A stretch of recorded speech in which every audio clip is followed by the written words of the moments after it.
Well, World's Group Stage is done here in Berlin with coverage brought to you by Alien, where I'm joined right now by Doublelift after an unfortunate defeat, ending North America's run at Worlds this year. Peter, what's going through your head right now? Because I know this is an unfortunate cycle for you at this point. Yeah. Uh, I don't know. Every time we lose, we just go backstage or like we go back to our room and everyone says like, "Oh, we learned a lot."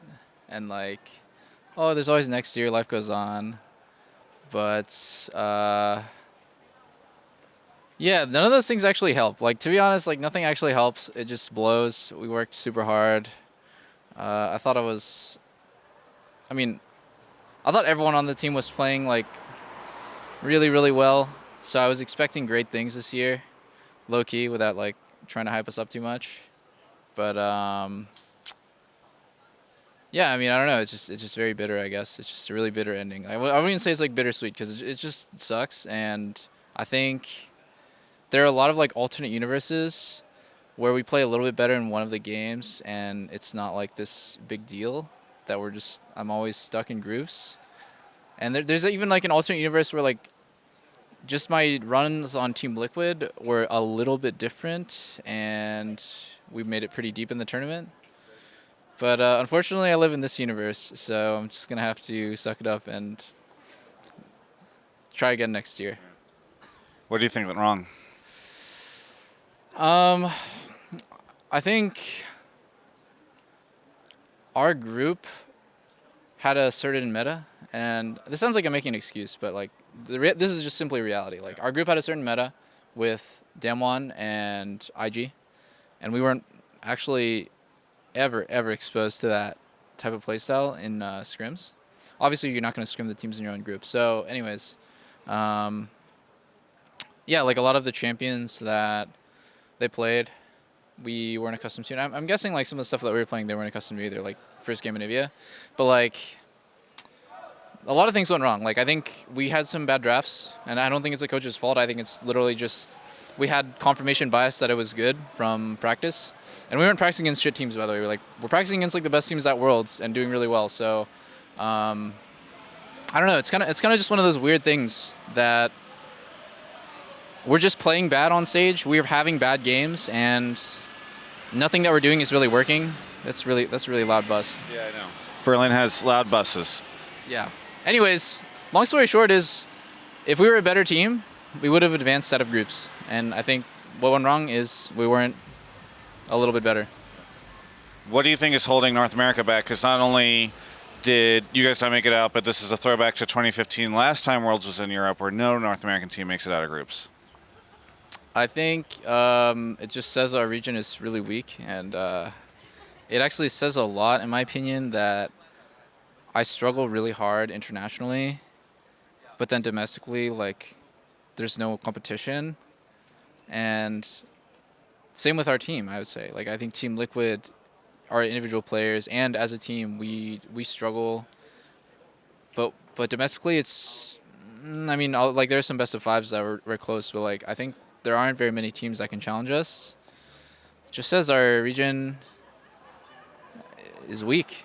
You know, it's just weak, and I think it's like actually really, sounds like really salty. Like I'm blaming NA for our shortcomings. Like, oh, well, there's no way we could have made it out because you know our region sucks. It's not us, but like I think it's pretty.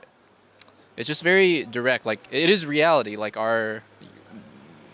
if we were better, like we would have had one team that made it out this year, or like I don't know. I think in the end, like, there's so many good players in our region, and there's so many good ideas and all these things that are going well, but like, it's just not clicking. And so we end up like speed running a lot of learning when we come to Worlds or MSI. And I'm not making an excuse. That's just reality. That's what happens when we come. We have to learn so much and in such a short amount of time. And other teams kind of did the work beforehand. Do you think there's hope for our region? Yeah, I think, of course, I believe so. Like, I think NLCS or LCS viewership is really high. Like, I think there's obviously like a lot of fans, and which means there should be like a good amount of players and money, and like there's just so much like there's so many reasons why it could be good, because it should be like really enticing to be a top pro player in NA and be really strong, like a strong player with that's able to compete like internationally. But the hope, I don't know. There's always hope. There's always hope. The hope always dies out at Worlds. That's the yearly dance that the fans go through. It's really disappointing. So there's always hope. And to say, like, I don't know, I don't want to like paint this like cyclical, like, oh, we'll get him next year, but like, this it's possible. It's possible we'll get him next year. In these moments where you've spent this whole year building to this moment, and then unfortunately not able to get out of groups, and again just one game away, which seems to be the consistent theme. Do you consider like how much longer you want to do this? Is there any part of you that's just like, damn, how much longer am I going to go through this? Yeah, like I think all the time about, am I the one holding my team back? Can I be doing more? Should I? How could I do more? Like what are those things that like I should be doing that can improve my team? Or is it just me? Is it like there's something that's like not changeable about me? Or like is it even worth it to come all the way to Worlds and be away from home for like over a month and then just be really depressed afterwards? But the thing is that no, I haven't really, like, I think about these things, but no, I haven't really seriously ever thought about stopping. I think I don't want to end my career on something that I'll regret. Like, I want to end it on something I'm proud of. So that's why I don't see myself quitting. There's a ton of North American fans who are really bummed right now, upset obviously, and just kind of tired of, and I think in their mind being sort of just mocked by so much of the rest of the world. Do you have anything for those folks right now who are just feeling it the same way I'm sure you're feeling it? No one is ever going to be as disappointed or bitter about losing than the player. So I think I appreciate the fans that have invested like some part of themselves into our success. And I actually do, like, I'm not trying to like belittle their feelings, but like just know that whatever you're feeling, however happy you are when we win and however like disappointed you are when we lose, we're definitely like magnifying that by a lot as the people who are actually going through it. And I want to make our fans happy, obviously. If it wasn't for the fans, I wouldn't have a career. So I want to do it for them too. In the past, people have said, oh, Doublelift's international performance at Worlds, or he doesn't show up or whatever. Looking at this year, how do you feel about your performance? I think it sounds like such a cop-out, but like I think individually I played pretty well. I was going even or winning some matchups. It was like, to be honest, AD carry, once you reach like a certain level where you're in the elite, you often just go even on most matchups. Like I think that's just the role at the moment in this exact snapshot of the meta. Really the volatile lanes are mid and top where you see blow-ups and stuff. In bot lane, Kai'Sa Xayah matchup, you just farm. There's not much you can do. Supports can go in, junglers can go in, TPs can go in, but like you don't go in. So, it was a bit of an easier meta for me to play, and I think I played fine. And I don't want to make it sound like, oh, I'm playing well and we're losing because like my team sucks, but like there's not a lot of mistakes you can make and there's not a lot of great things you can do in my role at the moment. And so until late game, I guess. And so like a lot of our losses, I think it was just game over at like 10 minutes. So I didn't even have a chance to screw up or play well. You know what I'm saying? There was just never like a lot of decisions for me to make before the game was decided. And so like we know that we lose games not because of individual players, because our team wasn't good enough, and that sucks.